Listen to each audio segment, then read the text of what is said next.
فرحة مهدوية، هلا هلا، أغنية لو أنشودة. قبل لا أقول لك الجواب لازم نعرف العرف شنو وصفها. أولا استخدموها بحفلات التخرج الراقصة، بحيث الشباب والبنات فاتحين ملها بالشارع ويرقصون مختلف ويصيحون هاي فرحة مهدوية. ليش؟ هو صاحب الزمان يرضى بهذا تصرفكم؟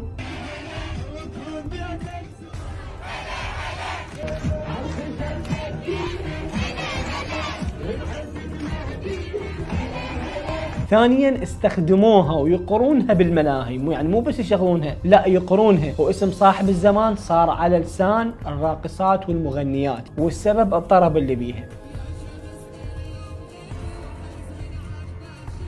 ثالثا الايقاع اللي بيها يطرب اي شخص يسمعه، فتشوف اي شخص يسمعها اما ان يهز براسه لو يحاول ان يرقص باي طريقه. رابعا كلماتها غير مناسبه، والا شنو؟ على الخشب دقينا ينحسد مهدينا. ليش هو الامام المهدي ينحسد؟ غير امام